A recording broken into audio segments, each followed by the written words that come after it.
أعوذ بالله من الشيطان الرجيم. بسم الله الرحمن الرحيم.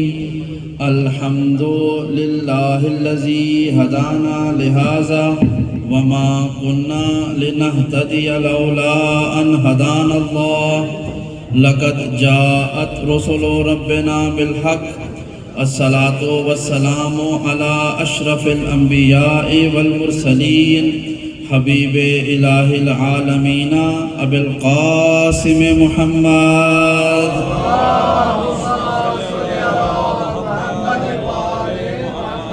وعلى اہل بیتہ الطیبین الطاہرین المعصومین الذین اذهب اللہ عنہم الرجس وطہرہم تطہیرا.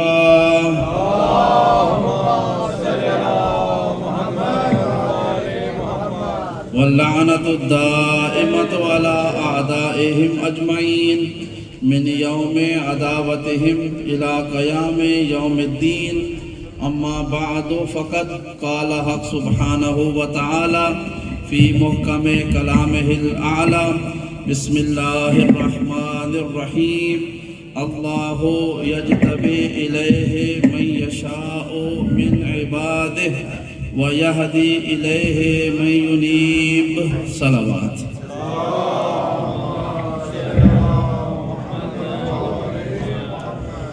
محترم اور مکرم سامعین کرام، برادران ذی وقار، خواہران ذی شان، السلام علیکم ورحمۃ اللہ وبرکاتہ. یا علی مدد. سب سے پہلے میری طرف سے آپ کی خدمت میں اور پھر ہم سب کی طرف سے مل کر ہمارے وقت کے امام کی خدمت میں ان کے جد امجد کریم اہل بیت حضرت امام حسن مجتبیٰ کی آمد کی شب مبارک ہو. پروردگار سے دعا ہے کہ وہ اس شب میں ہمارا پڑھنا، آپ کا سننا، انتظامیہ کا انتظام کرنا اپنی بارگاہ میں قبول و منظور فرمائے، اور اس ذکر کو ہمارے اور آپ کے لیے قیامت کے دن سامان شفاعت محمد و آل محمد قرار دیں. اپنی اپنی دعاؤں کی قبولیت کے لیے، حاجات کی مقبولیت کے لیے بلند آواز سے صلوات کریں.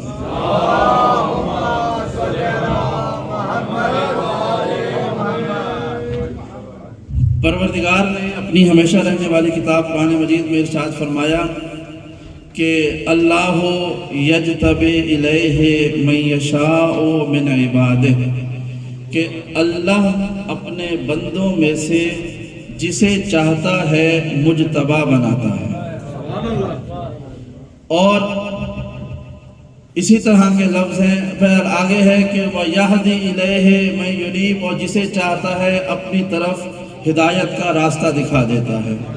اب اس آیت میں پروردگار نے دو طرح کے لوگوں کا ذکر کیا ہے. بس چند جملے سن لیجئے گا. مجھے پتا ہے آپ کافی دیر سن رہے ہیں، بیٹھے ہوئے ہیں، سارا دن کا روزہ بھی تھا اور کافی دیر سے. اکثر لوگ کہتے ہیں کہ میں زحمت کم کروں گا. یہ زحمت نہیں ہے، بہرحال ذکر اہل بیت رحمت ہوا کرتا ہے. اگر آپ افراد کو تذکرہ اہل بیت سے کوئی زیادہ ضروری کام ہے تو آپ بھی چلے جائیں، ورنہ کچھ دن میرے پاس بیٹھ جائیں، ذکر امام حسن کرتے ہیں.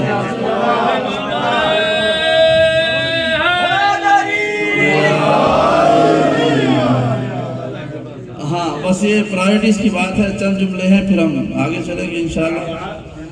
تو اب ظاہر ہے میں لندن سے آیا ہوں. میں شاید 4:30-5 بجے گھر سے نکلا، 7:30 بجے پہنچا، اور اب 10:15 بجے، تو لگ بھگ 5 گھنٹے ہیں میرے انتظار کے. تو آپ کو لگتا ہے میں 10 منٹ میں چھوڑ دوں گا؟ بھائی جشن کا دن ہے، خوش ہوں، ہمارے چہروں سے لگے کہ خوشی منانے کے لیے جمع ہو.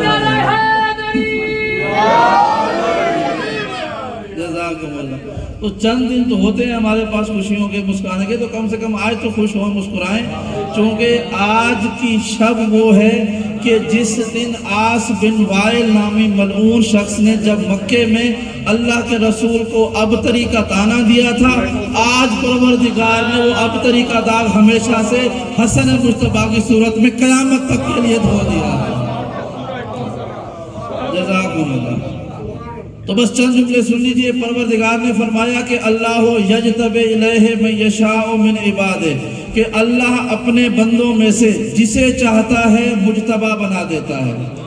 اسی طرح کی ایک اور آیت بھی ہے، پروردگار نے ارشاد فرمایا کہ ان اللہ اصطفیٰ آدم و نوح و آل ابراہیم و آل عمران علی العالمین، پروردگار نے مصطفیٰ بنایا، چن لیا آدم کو، نوح کو، آل ابراہیم کو اور آل عمران کو، عالمین میں چن لیا۔ اب یہاں پروردگار نے لفظ استعمال کیا ان اللہ اصطفیٰ، پروردگار نے چنا، یعنی پروردگار نے مصطفیٰ بنایا۔ جو آیت میں نے پڑھی، پروردگار کہہ رہا ہے اللہ یجتبی، اللہ جسے چاہتا ہے مجتبی بناتا ہے۔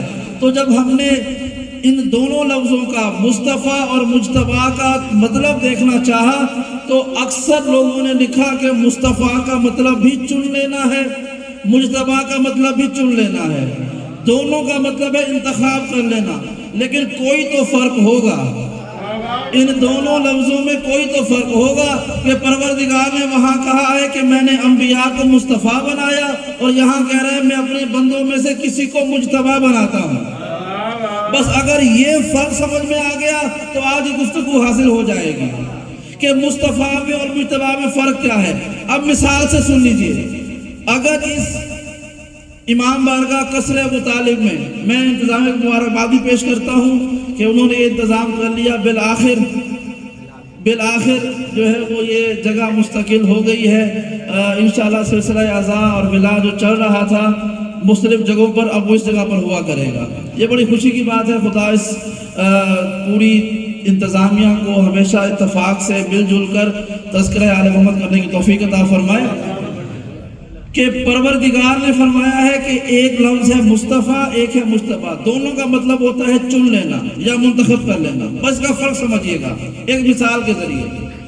فرض کریں یہاں پر ایک ہی وقت میں آج اسی جشن میں اسی ترتیب کے ساتھ 5 علماء بیٹھے ہوئے ہوں، 5 علماء اگرچہ ہوتا نہیں ہے، جس نے پڑھنا ہوتا ہے بس وہی آتا ہے، لیکن فرض کر لیں، فرض کرنا فری ہوتا ہے، فرض کریں یہاں پر 5 علماء بیٹھے ہوئے ہوں اور انتظامیہ نے کہا ہو کہ ہم ان میں سے کسی ایک کو پڑھائیں گے، اور محمد شاہ صاحب نے کہا کہ جی ہم نے ہاشم مدنی صاحب کو چنا ہے، آج وہ گفتگو کریں گے، اور لوگ موجود تھے، ان اور تمام میں سے کسی ایک کو چن لیا جانا یہ استفاء کہلاتا ہے۔ توجہ کے ساتھ کہ اور تھے ان میں سے کسی ایک کو چن لیا گیا، یہ ہے استفاء کہلاتا ہے۔ لیکن جیسے ہی اب مجتبی کیا ہوتا ہے، جیسے ہی اس جشن کے بارے میں انعقاد کرنے کا منصوبہ بنا، ایک شخص نے کہا کہ جی ہم خطاب کے لیے ہاشم غدیری صاحب کو بلائیں گے۔ جب ہاشم غدیری کا نام فائنل ہو گیا پھر اور آپشنز پہ غور ہی نہیں کرتے۔ اب کوئی پوچھے گا جشن کون پڑھے گا، تو ہم نے کہا کہ جی ہم نے چن لیا ہے غدیری صاحب پڑھیں گے۔ جب ہم نے یہ چن لیا پھر اس کے بعد کسی اور کے بارے میں غور کرنے کی ضرورت نہیں ہوتی۔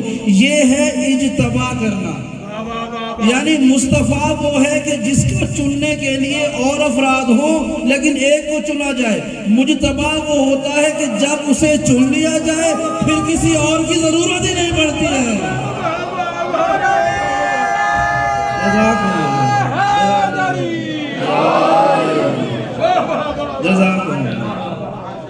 پروردگار نے کہا، اب وہ آیت سنیے جو میں شروع میں پڑھی تھی، اللہ یجتبی، اللہ اپنے بندوں میں سے جسے چاہتا ہے مجتبی بنا دیتا ہے۔ یہی وجہ ہے قرآن مجید میں آدم کو کہا ہے کہ وہ مصطفیٰ ہے، نوح کو کہا ہے مصطفیٰ ہے، آل ابراہیم میں آپ کو مصطفیٰ ملیں گے، آل عمران میں آپ کو مصطفیٰ ملیں گے، لیکن آدم سے لے کر آج تک اور آج سے لے کر قیامت تک آپ کو مجتبی صرف علی کا بیٹا حسن مجتبی ملے گا۔ جزاکم اللہ، جزاکم اللہ۔ اب میں وہ علی بھائی یا شاہد بھائی یا عباس کی طرح سے ترنم میں نہیں پڑھ سکتا، ایسے ہی سننا پڑے گا آپ کو۔ جزاکم اللہ۔ تو میرا ساتھ دیجیے تاکہ بس 5-10 منٹ کی گفتگو ہے اور گفتگو ختم کر لیں گے۔ تو پروردگار فرما رہا ہے کہ میں اپنے بندوں میں سے جسے چاہتا ہوں مجتبی بناتا ہوں، جسے چاہتا ہوں مجتبی بنا لیتا ہوں۔ آج کی شب اس کے آنے کی شب ہے، جیسا میں نے شروع میں کہا تھا کہ جس نے اللہ کے رسول کی پیشانی سے دعوی ابتری کو قیامت تک کے لیے ختم کر دیا، ہمیشہ کے لیے ختم کر دیا۔ یہ سورہ کوثر کی پہلی آیت کا دوسرا مصداق بن کے آیا ہے۔ سورہ کوثر کی پہلی آیت کا دوسرا مصداق ہے۔ پہلا مصداق آپ کی والدہ اور دوسرا مصداق آج کے دن آنے والا یہ سیدہ کا شہزادہ۔ اور بس دو جملوں میں، اگر یہ واقعہ معروف ہے، بس ایک اشارہ کرنا چاہتا ہوں، چونکہ آج کا دن ہے اسی شب کا ہے، اگر آج نہ کیا تو پھر کب کریں گے، پورا سال انتظار کرنا پڑے گا۔ تاریخ میں ہے کہ اللہ کے رسول نے اپنی ازواج کو یہ خبر دے دی تھی کہ تم میں سے جس کے لیے ممکن ہو سکے آج صبح کی نماز کے بعد علی کے گھر میں چلے جانا، میری بیٹی زہرا کے ارد گرد رہنا۔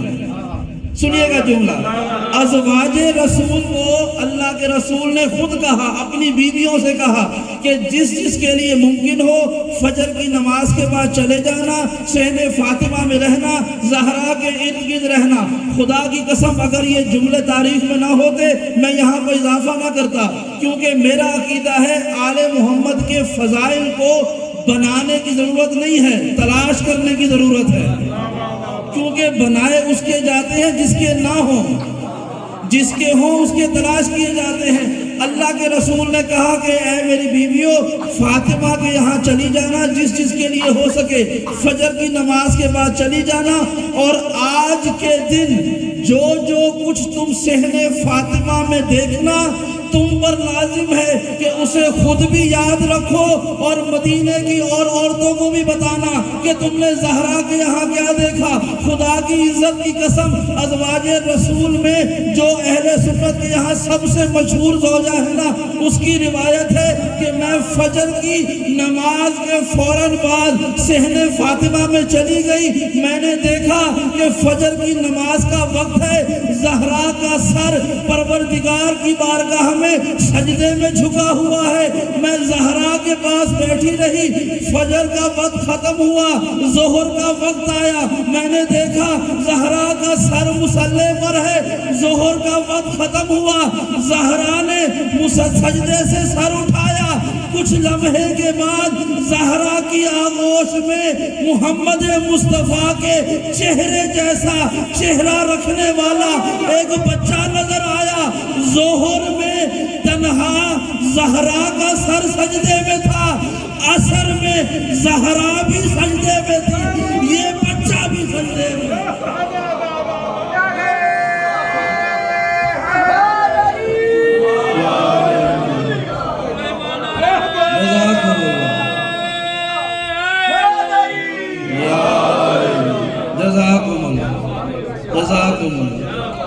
سیدہ نے ظہر میں سجدہ کیا، تنہا سجدے میں تھی۔ ظہر کے بعد پروردگار نے شبیہ مصطفیٰ کو اتارا، اور جب عصر کا وقت ہوا اس شبیہ کا سر بھی سجدے میں تھا اور زہرا کا سر بھی سجدے میں تھا۔ اب میں زیادہ تفصیل نہیں بیان کروں گا، بس اتنا بیان کرتا ہوں، جن کے یہاں اولادیں ہیں نا وہ سمجھ سکتے ہیں میں کیا کہنا چاہ رہا ہوں۔ ارے دنیا والوں، تم زہرا کا مقابلہ دنیا کی عورتوں کے ساتھ کرو گے، زہرا کی ساری زندگی تو ایک طرف ہے، تم زہرا کے یہ ظہر اور عصر کی دو نمازوں کے سجدوں کا جواب نہیں لا سکتے۔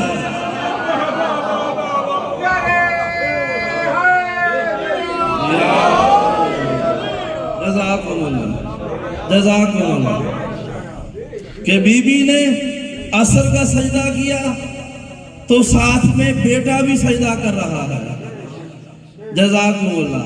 یہ حسن مجتبیٰ اللہ کے رسول کو اطلاع ملی کہ پروردگار نے آپ کی بیٹی کے گھر میں ایک ایسا نور اتارا ہے کہ دیکھنے والے کہہ رہے ہیں کہ جس نے بچپن میں مصطفیٰ کا چہرہ نہ دیکھا ہو آئے زہرا کے بیٹے کو دیکھے، جیسے محمد بچپن میں تھے ویسے حسن مجتبیٰ بچپن میں۔ جزاکم اللہ۔ بس دو تین جملے سنیے گا۔ ظاہری طور پر مدینے میں امام حسن مجتبی کے بچپن کا زمانہ ہے. ابھی ہمارے یہاں ظاہری طور جو بچپن کا زمانہ ہوتے ہیں نا، بچپن کا زمانہ ہے. امام مدینے کی گلیوں میں ایک باغ کے قریب سے گزر رہے تھے. باغ کے اندر کچھ بچے، اصحاب کے بچے کھیل رہے تھے. تو جب انہوں نے امام حسن مجتبی کو گزرتے ہوئے دیکھا نا، تو دوڑ کے امام کے پاس آئے اور کہا کہ اے حسن، آپ بھی ہمارے ساتھ کھیل میں شریک ہو جائیں. امام نے فرمایا ہم اس دنیا میں کھیلنے کے لیے نہیں آئے، ہم اس دنیا میں کھیلنے کے لیے نہیں آئے. تو کہا کہ ایک لمحے کے لیے ہمارے ساتھ تشریف لائیں، ایک مسئلہ حل کر دیں. کہا کھیل کیا ہے؟ کہا یہ جو کھجور کا درخت ہے نا، یہ بہت بلندی پر ہے. ہم سب اندازہ لگا رہے ہیں کہ اس درخت کے اوپر کھجور کے کتنے دانے ہوں گے.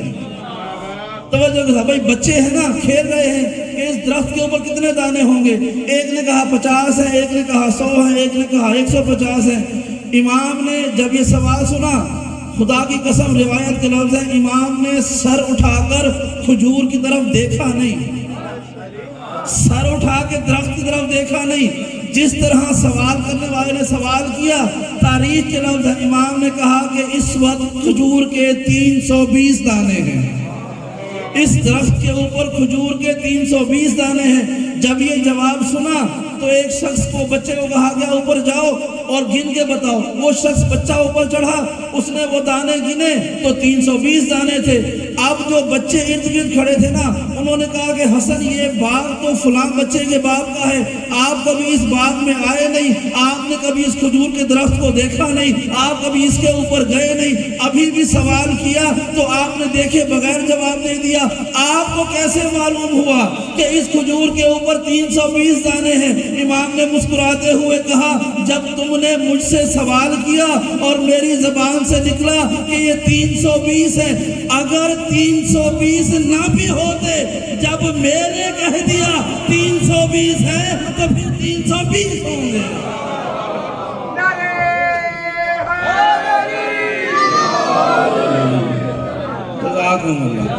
جزاکم اللہ. اور ایک اور معجزے کا واقعہ ہے امام کا، بڑا دلچسپ واقعہ. اور یہ واقعہ شاید میں اس جگہ کے علاوہ دنیا میں کہیں نہ پڑھ سکوں، کہیں نہ پڑھ سکوں، کیونکہ مجھے کچھ ذہنوں کے بارے میں ہے کہ وہ اس بات کو قبول کریں گے، ورنہ سوچنے والے تو خدا کو بھی سوچ رہے ہیں. ہاں سوچنے دیں. اللہ کے رسول کو خبر ملی کہ افریقہ سے کچھ لوگ رسول کی بارگاہ میں تحفہ دینے کے لیے کچھ مال و اسباب، کچھ اونٹ لے کر آ رہے ہیں. بڑا دلچسپ واقعہ ہے. تو وہ جو 9 مسلم تھے، افریقہ میں پیغام پہنچا، کلمہ انہوں نے پڑھا، اسلام قبول کیا. تحفے میں کچھ اونٹ لے کر قیمتی ترین وہ آئے اور مدینے سے کچھ باہر رات ہو گئی. انہوں نے کہا رات یہاں قیام کرتے ہیں، اگلا دن ہوگا صبح جائیں گے رسول سے ملاقات کریں گے. رات کو وہاں پر سو گئے، خیمے لگائے اور سو گئے. ان کے اونٹ بھی سو گئے اور خود بھی سو گئے. رات کے وقت کوئی ایسی ہوا چلی کہ وہ جتنے بھی سواریاں اونٹ اور گھوڑے لائے تھے وہ سب جانور مر گئے. اب یہ صبح بیدار ہوئے تو کہا کہ 2 مشکلیں ہیں. ایک تو ہم نے کہا ہے کہ رسول کے لیے تحفہ لے کے جا رہے ہیں، وہ بھی مر گئے ہیں، خود ہماری اپنی سواریاں بھی مر گئی ہیں. اب ہم نہ مدینے جا سکتے ہیں نہ واپس جا سکتے ہیں. اب کیا کیا جائے؟ تو فیصلہ ہوا کہ ایک شخص کو بھیجا جائے، جا کے نبی کو اس کا حال بتایا جائے. اگر تو وہ سچا نبی ہوگا، توجہ کے ساتھ، اگر وہ برحق نبی ہوگا تو ہماری مشکل کا حل کر دے گا. ایک شخص آیا، مدینے میں مسجد نبوی کے اندر داخل ہوا، رسول خدا کو اپنا مسئلہ بتایا کہ ہم اتنے لوگ ہیں، فلاں جگہ پر بیٹھے ہوئے ہیں، ہمارے سارے جانور مر چکے ہیں، ہم نہ آگے جا سکتے ہیں نہ پیچھے جا سکتے ہیں، ہماری مشکل کو حل کرے. رسول کے پہلو میں شبیہ رسول امام حسن مجتبی بیٹھے ہوئے تھے. حسن مجتبی بیٹھے ہوئے تھے. اللہ کے رسول نے مسکراتے ہوئے کہا تم میرے مہمان ہو، یہ میرا بیٹا حسن تمہاری میزبانی کرے گا. اللہ کے رسول نے صرف یہ جملہ کہا تھا کہ تم میرے مہمان ہو، میرا بیٹا تمہاری میزبانی کرے گا۔ امام حسن مجتبی اٹھ کے کھڑے ہوئے اور اس شخص کے ساتھ چلنے لگے، مدینے کی حدود سے باہر نکلے، یہاں تک کہ وہ جانوروں کے مردہ جسم سب کو نظر آنے لگے۔ امام جہاں پہ کھڑے ہوئے تھے نا، روایت کے جملے ہیں، جہاں پہ کھڑے ہوئے تھے ایک قدم پیچھے ہٹے، اپنے پاؤں کے نیچے والی مٹی کو اٹھایا، اس مٹی کو اٹھا کر اس لانے والے کو دیا اور کہا کہ اس مٹی کو لے جا کر ایک ایک اونٹ کے سر پہ گراتے جاؤ اور اس کا نام لے کے پکارتے جاؤ۔ عزت خدا کی قسم، تم نام بعد میں لوگے اور وہ کلمہ پڑھتے ہوئے اٹھ کھڑا ہوگا۔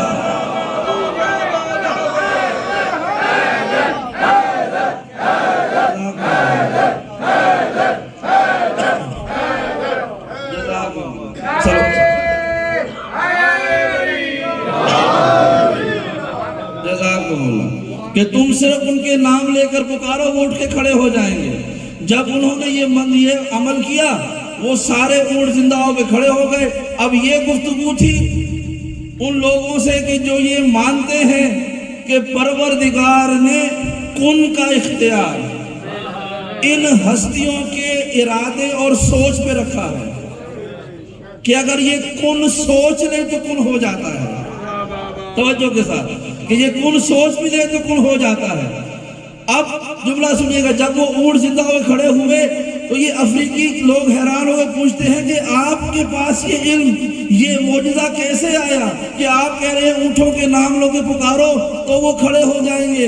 امام حضرت مجتبی نے مسکراتے ہوئے کہا، کیا تم نے قرآن میں حضرت ابراہیم کا واقعہ نہیں پڑھا؟ پروردگار سے انہوں نے کہا تھا، پروردگار تم مر جانے کے بعد ان جانوروں کو کیسے زندہ کرے گا؟ تو اللہ نے کہا تھا 7 پرندے لو، ان کو ذبح کرو، ان کے گوشت آپس میں ملاؤ اور مختلف پہاڑوں پہ گرا دو۔ جب ابراہیم نے یہ کام کیا تو پروردگار نے کہا قرآن کی زبانی، ابراہیم اب ان پرندوں کو نام لے کے پکارو۔ ابراہیم جس پرندے کا نام لیتے تھے وہ پرندہ ابراہیم کے سامنے زندہ ہو جاتا تھا۔ امام نے فرمایا ابراہیم وہ تھا کہ جسے پروردگار کے اس امر پر حیرت تھی کہ اللہ وہ مردے کو زندہ کیسے کرے گا۔ خدا کی قسم، ابراہیم نے جن ناموں کی مدد سے ان مردہ پرندوں کو زندہ کیا تھا، وہ نام مجھ حسن کے بابا علی ابن ابی طالب پر۔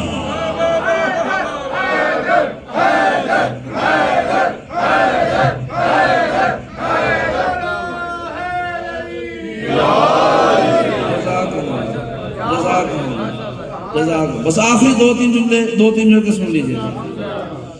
پروردگار نے قرآن مجید میں ارشاد فرمایا کہ قل اللہم مالک الملک تؤتی الملک لمن تشاء وتنزع الملک ممن تشاء وتعز من تشاء وتذل من تشاء بیدک الخیر۔ پروردگار نے آیت فرمائی کہ خدا کے ہاتھ میں ہے، وہ جس کو چاہے حکومت دے، جس سے چاہے حکومت لے لے، جس کو چاہے عزت دے، جس سے چاہے عزت لے لے۔ کیوں؟ اس کے ہاتھ میں کائنات کا سب خیر ہے۔ بڑی دلچسپ آیت ہے، بڑی معروف آیت ہے۔ اس میں خدا نے 2 چیزوں کے لینے اور دینے کا ذکر کیا ہے، ایک حکومت اور ایک عزت۔ اس دنیا میں ہم نے یہ دیکھا کہ کسی کے پاس حکومت آئی تو عزت نہیں آئی۔ اس کی مثال فرعون اور نمرود ہے، صدام ہے۔ اور کسی کے پاس اگر عزت تھی تو حکومت نہیں آئی۔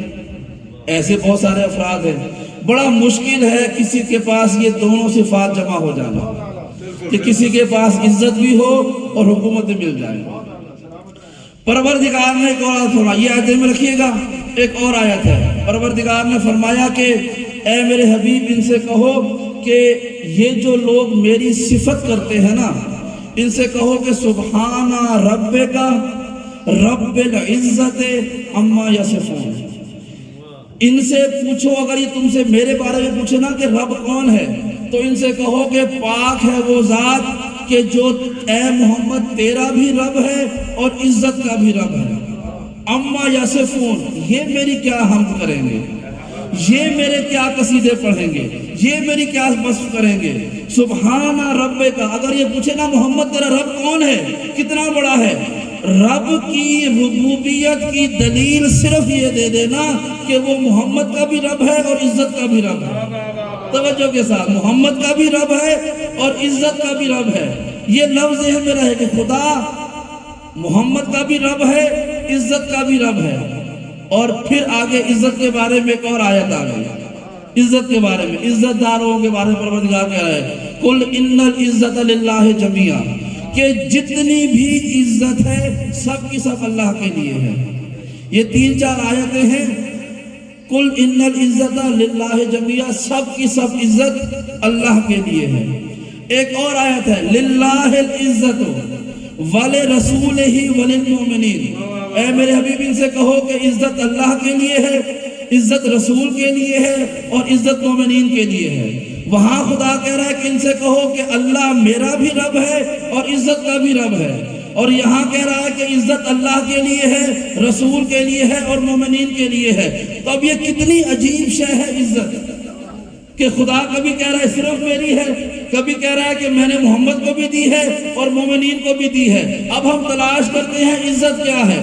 ایک مرتبہ یہ شبیہ مصطفیٰ، علی کا پہلا وارث، سیدہ کا پہلا بیٹا امیر شام کے دربار میں کھڑا ہوا تھا، شام کے تخت پہ بیٹھے ہوئے امیر شام نے کہا کہ اے حسن، تو اپنا مقابلہ مجھ سے کرواتا ہے، تو میرا لباس دیکھ کس قدر شاہانہ ہے، آپ کا لباس کس قدر معمولی سا ہے، میرے پاس یہ جاہ و حشم ہے اور لشکر اور فوج ہے، آپ تنہا آئے ہیں، اور اے حسن آپ کے پاس یہ معمولی سی نالین ہے، معمولی سا امامہ ہے، میرے زرد بگ لباس کو دیکھیں۔ حسن آپ بتائیں عزت والے آپ ہیں یا عزت والا میں ہوں؟ جیسے ہی امیر شام نے امام حسن مجتبی سے عزت والا سوال کیا، اب تک خاموش رہنے والے پروردگار کے اس حجت نے جواب دیا، اے ہندا کے بیٹے، تو نے پروردگار کی یہ آیت پڑھی ہے نا کہ سبحان ربک رب العزت عما یصفون، کہ پروردگار محمد کا رب ہے اور پروردگار عزت کا رب ہے، کہاں پڑھی ہے؟ امام نے فرمایا نحنو عزت اللہ وہو ربنا، یاد رکھو جس عزت کا رب ہونے پر اللہ ناز کرتا ہے وہ عزت ہم محمد و آل محمد۔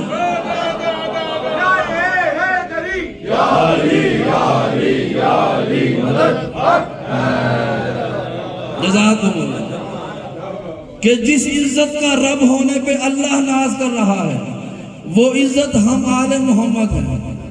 اب ایک جملہ سنیے گا، اور پھر امام نے فرمایا تو تخت پہ ناز کر رہا ہے، تخت پہ فرعون تھا، موسیٰ زمین میں تھے، تخت پہ نمرود تھا، ابراہیم زمین میں تھے، تو یہ تخت خدا کے دشمنوں کے پاس ہوا کرتا ہے، اور خدا کے بندے زمین پہ ہوں تو وہ ان کی تحقیر نہیں ہوتی ہے۔ تو اس نے کہا حسن اگر یہ سب بھی عزت کی دلیل نہیں ہے تو پھر عزت کی دلیل کیا ہے؟ اب جملہ سنیں گے، کتاب کا نام ہے الصواعق المحرقہ۔ یہ کتاب لکھی گئی شیعوں کے خلاف۔ الصواعق جمع ہے صاعقہ کی، اس کے کہتے ہیں آسمانی بجلیاں، اور محرقہ کہتے ہیں جلا دینے والی۔ کتاب لکھنے والے نے لکھا کہ میری یہ کتاب شیعہ رافضیوں کے عقیدوں کو جلا کر راکھ کر دے گی، اتنی خطرناک کتاب ہے۔ لیکن خدا کا بھی ایک نظام ہے، وہ حق کی تصدیق وہاں سے کرواتا ہے جہاں سے اسے رد کیا جاتا ہے۔ اب اس کتاب میں ایک روایت ہے امام حسن مجتبی کے حوالے سے۔ اب روایت ہے جب امیر شام نے سوال کیا نا کہ اگر یہ سب عزت نہیں ہے تو پھر عزت کیا ہے، تو امام نے فرمایا نا کہ عزت سے مراد آل محمد ہے، میں عزت ہوں، میرا رب پروردگار ہے، اور جس عزت پر ناز کرتے ہوئے اللہ فخر کر رہا ہے وہ ہم آل محمد ہیں۔ تو امام حسن نے کہا کہ یہ سب تو دشمنان خدا کے پاس بھی ہوا کرتا ہے، اے امیر شام اگر تو دیکھنا چاہتا ہے کہ عزت دار کون ہے تو یہ تخت کا مقابلہ نہ کروا، تو اپنی ذات کا تعارف کروا، میں اپنی ذات کا تعارف کرواتا ہوں۔ خدا کی عزت کی قسم، امام حسن نے فرمایا کہ اے امیر شام، تیرا باپ وہ تھا جس نے زندگی بھر اسلام پر حملے کیے، میرا باپ وہ تھا جس نے تیرے باپ کے ہر حملے کو ناکام بنایا تھا۔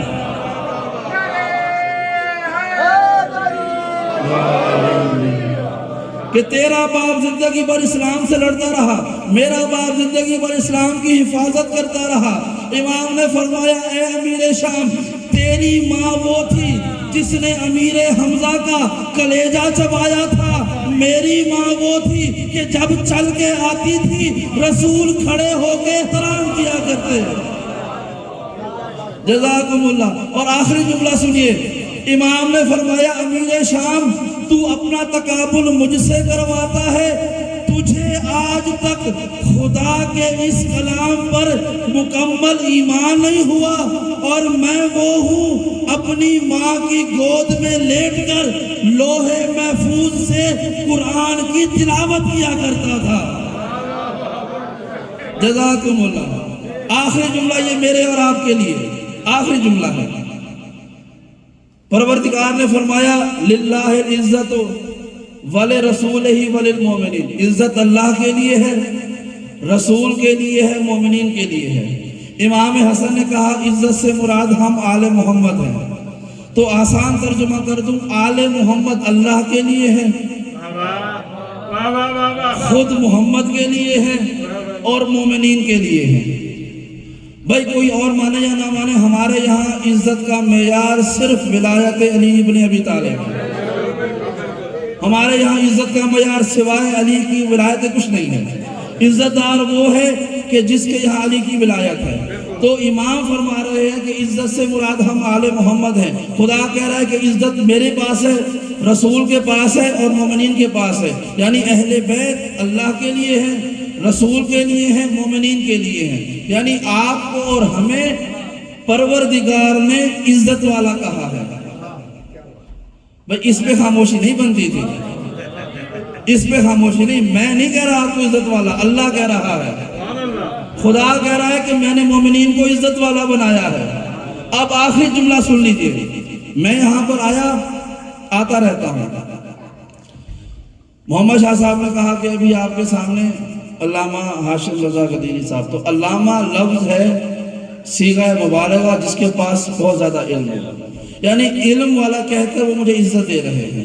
توجہ کے ساتھ پرسوں دوبارہ مجھے بلائیں اور کہیں کہ ایک جاہل آدمی ہے، کچھ آتا نہیں ہے، اور نام ہاشم رضا قدیری ہے، تو آپ لوگ کہیں کہ بھائی کل تو آپ نے ان کو علامہ کہا تھا کہ یہ بڑا عزت والا ہے، آج آپ کہہ رہے ہیں کہ یہ جاہل ہے، اسے کچھ آتا نہیں ہے۔ یا آپ کل غلط تھے یا آج غلط ہے؟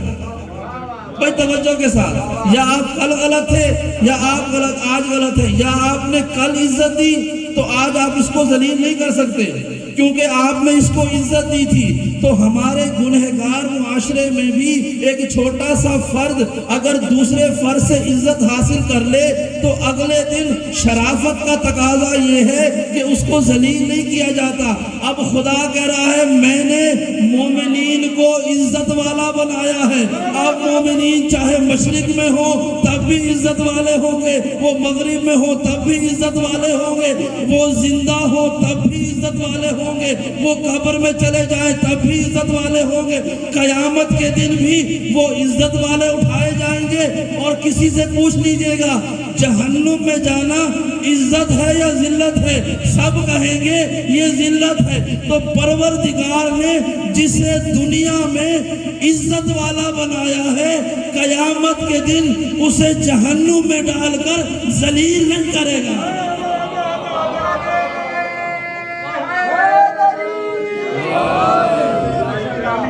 جزاکم اللہ۔ جسے دنیا میں عزت والا بنایا اسے قیامت میں بھی عزت دے گا، ورنہ لوگ کہیں گے پروردگار یہ دنیا میں تو نے عزت دار کہا تھا، یہ آخرت میں جہنم میں ڈال کے ذلیل کیوں کر رہا ہے؟ اگر اس بات پر یقین ہو گیا کہ عزت سے مراد آل محمد ہے تو پھر ماننا پڑے گا جو روئے زمین پر آل محمد کے ساتھ متمسک رہا قیامت کے دن بھی آل محمد کے ساتھ اٹھایا جائے گا. جہاں جہاں علی جائیں گے وہاں وہاں علی کا کلمہ پڑھنے والے جائیں گے. اور آج کیونکہ اللہ کے رسول کے یہاں خوشی کا دن ہے، کائنات کو خوشیاں بانٹنے والے علی کے یہاں خوشی کا دن ہے، تخلیق کائنات کا سبب سیدہ کے ہاں خوشی کا دن ہے، اور خوشی بھی معمولی نہیں ہے، وہ خوشی ہے کہ آل محمد کی تمام خوشیوں سے بڑی ہے. تو اس خوشی کے دن آپ جو چاہیں ان سے مانگ لیں. یہ ہو نہیں سکتا کہ آج کی شب کوئی کچھ ان سے مانگے اور حسن کے صدقے میں عطا نہ ہو، کہ حسن کا اپنا لقب ہے کریم اہل بیت. پروردگار سے دعا کرتے ہیں پروردگار تجھے واسطہ کریم اہل بیت حسن مجتبیٰ کا ہماری اس عبادت کو اپنی بارگاہ میں قبول فرما. ہم سب کو سوائے اپنے کسی کا محتاج نہ بنا. جب تک دنیا میں زندہ رہے تذکرہ محمد و آل محمد کرتے رہیں. قیامت کے دن ہمیں آل محمد کی شفاعت نصیب فرما. پروردگار جو پریشان حال مومنین ہیں ان کی پریشانیوں کو دور فرما. جو بیمار ہیں بھگ کے بیمار کا بلا شفا کاملہ و عاجلہ عطا فرما. جو ہماری مائیں بہنیں بیٹیاں بے اولاد ہیں انہیں بحق کے امام حسن مجتبیٰ صاحب اولاد فرما. صاحبان اولاد کی اولاد کو صراط مستقیم پہ قائم و دائم فرما. ہماری آخری اور سب سے بڑی دعا ہمارے زمانے کے امام العصر والزمان کے ظہور میں تاجیل فرما. ہماری گنہگار آنکھوں کو ایمان کا دیدار عطا فرما. ہمارے اعمال کو اتنا معتبر کر دے کہ امام کے سپاہی بن کر قاتلان اہل بیت سے بدلہ لے سکیں. بلند تر صلوات.